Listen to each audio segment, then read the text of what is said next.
Alunos do sexto ano, vamos dar início agora ao nosso conteúdo, tá? Continuando falando sobre os números. Nas últimas aulas, nós conversamos um pouco sobre os números, nós falamos do surgimento dele, né, da necessidade que as pessoas tiveram de começar essa ideia de número.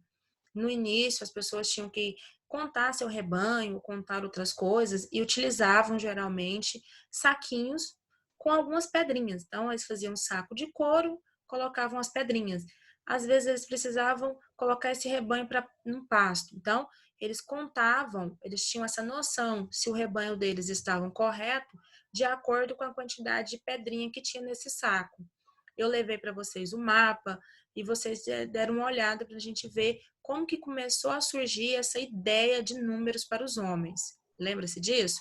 E nós conversamos sobre outras civilizações, que cada tipo de civilização tem a sua forma própria, né, de escrever o número na antiguidade. Então, ó, nós temos aqui o exemplo do Egito, a Babilônia, os gregos, os romanos, os árabes, os chineses e os maias.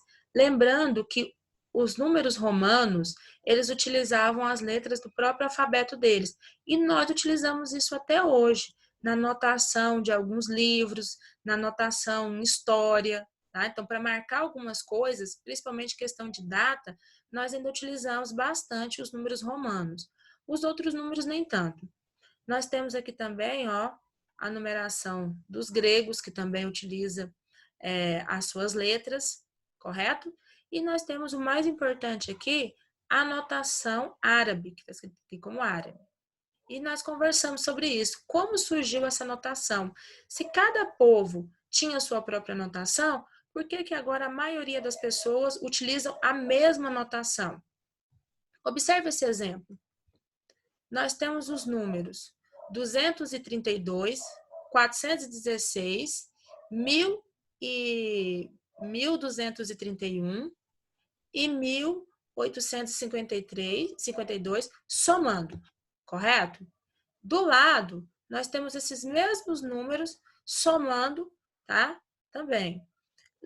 Percebe a diferença? Nessa segunda parte, ó, com a nossa notação atual, nós conseguimos fazer esse cálculo muito rápido. Uma criança conseguiria realizar esse cálculo com bastante facilidade. Agora, observe o lado de cá, o primeiro lado, com a notação romana. A dificuldade que devia ser fazer todos esses cálculos utilizando essa quantidade de letras que eles utilizavam. Portanto, lá nessa época, você vai perceber o seguinte: a maior parte da população não tinha acesso a esse tipo de informação, não conseguia fazer esses cálculos. Hoje, uma conta de somar com esses números, você consegue encontrar crianças que conseguem fazer isso. Os árabes, eles tinham o hábito de fazer comércio entre vários povos. E eles começaram a adotar a notação de símbolos que os hindus, tá? O povo da Índia, utilizavam. Esses números, essa simbologia, utilizava 10 tipos diferentes de algarismo. O algarismo 0, 1, 2, 3, 4, 5, 6, 7, 8 e o algarismo 9. Com esses 10 algarismos, com esses 10 símbolos, eles escreviam qualquer tipo de número. Os árabes passaram a mostrar esse tipo de conta, esse tipo de cálculo, esse tipo de algarismo nos lugares onde eles passavam. E as outras pessoas perceberam que isso era bem mais fácil do que usar a notação que eles utilizavam. Inclusive, Roma percebe isso, percebe que a notação que essas pessoas utilizavam era bem mais fácil do que a própria notação dela. Por isso, a maioria dos povos hoje em dia utiliza a notação dessa forma que nós utilizamos hoje, com estes símbolos, tá? Então, esses símbolos, eles levam o nome agora de indo-arábico. Indo porque foi desenvolvido na Índia e arábico porque os árabes, eles difundiram isso para os outros lugares do mundo, correto? E nós utilizamos ele até hoje, é o que funciona melhor nos nossos dias. Hoje nós iremos falar especificamente sobre as operações matemáticas, algumas operações matemáticas. Vamos começar com a adição. O que é a operação de adição?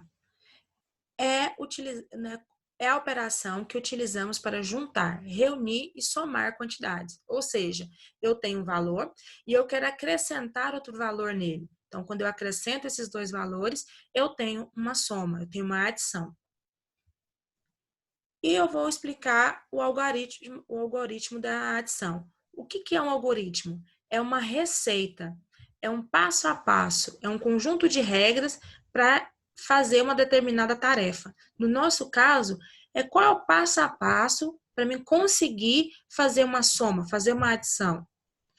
Primeiro, nós vamos lembrar que eu preciso de pelo menos 2 números para fazer uma soma. Esses números que nós iremos somar são chamados de parcelas. No nosso exemplo, nós temos a parcela 2.378 e nós temos a parcela 465, correto? Os números devem ser colocados um embaixo do outro. Lembrando, unidade embaixo de unidade, dezena embaixo de dezena, centena embaixo de centena e milhar embaixo de milhar, correto? E nós começamos a nossa conta a partir da unidade. 8 unidades mais 5 unidades, 13 unidades. 13 unidades nada mais é do que o número 10 mais o número 3. Ou seja, eu tenho uma dezena e tenho 3 unidades. A unidade fica embaixo das unidades, a dezena sobe. Então, agora eu vou somar a casa das dezenas.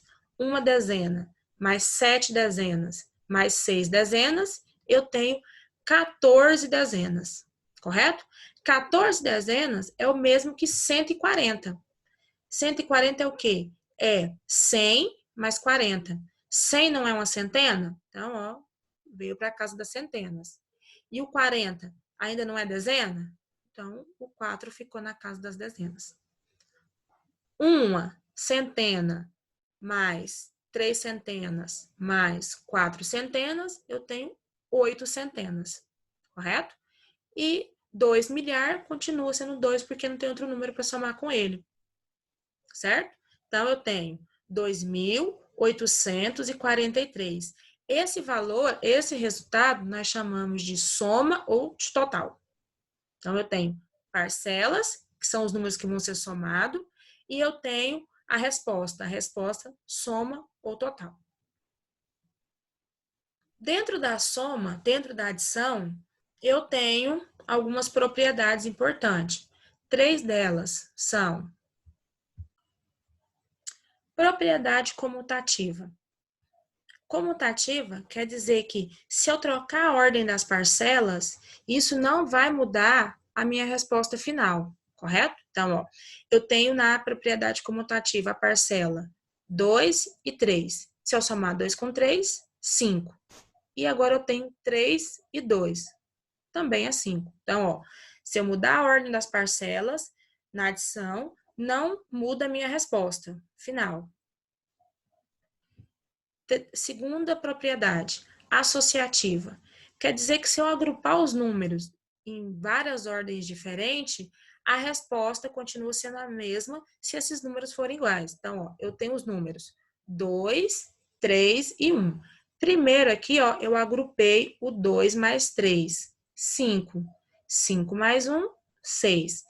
Nessa segunda parte, eu agrupei o número 3 mais 1, 4. 4 mais 2 continua sendo 6. Então, associativa quer dizer isso. Terceira propriedade, elemento neutro. Qual é o número que não faz nenhuma diferença lá na minha conta de adição? O zero. Se eu somar 50 mais 4, eu tenho 54.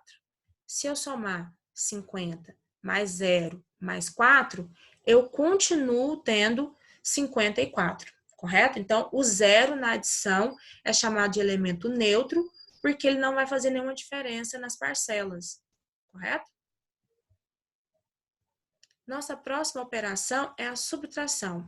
É a operação que utilizamos para retirar, complementar ou comparar quantidades. Então, ó, eu tenho um certo valor e desse certo valor eu preciso tirar algo dele. Então, quando eu retiro, eu tenho uma conta que nós chamamos de subtração. E qual é o algoritmo utilizado na subtração. Observe que eu tenho o número 832 menos 78. O meu primeiro número, o número 832, ele é chamado de minuendo. E o número 78, subtraindo. Então, eu tenho 832 para tirar 78 dele. Primeiro, eu vou começar da casa das unidades. 2 unidades, tem como retirar 8 unidades? Não tem. Então, eu vou para a casa das dezenas e vou pegar 10 de lá. Ou seja, eu vou pegar uma dezena. Então, aqui, ó, eu vou ter 12 agora. 12 menos 8, 4. Na casa das dezenas, que tinha 3 dezenas, agora só tem 2 dezenas. 2 dezenas não tem como tirar 7. Portanto, eu vou para a próxima casa, a casa das centenas, e vou pegar uma de lá. Vou tirar uma de lá, vou pegar uma emprestada. Tinha 8, eu vou pegar uma. Agora aqui, ó, eu vou ter 12 dezenas. 12 dezenas menos 7, eu tenho 5. Sobrou 7 centenas. 7 centenas não tem outro número, repeti ele. Então, 754. A resposta que eu tenho numa conta de subtração é chamada de resto ou diferença. Algo importante sobre a conta de subtração é o seguinte: o minuendo é sempre maior que o subtraendo, ou seja, o número que aparece lá primeiro, o 832, então o primeiro número que aparece na sua conta, ele tem que ser sempre maior do que o segundo número que você vai utilizar. Então, o primeiro tem que ser sempre maior que o segundo. Senão, não tem como você realizar uma conta de subtração, correto? No próximo vídeo, nós vamos continuar com a operação de multiplicação e de divisão.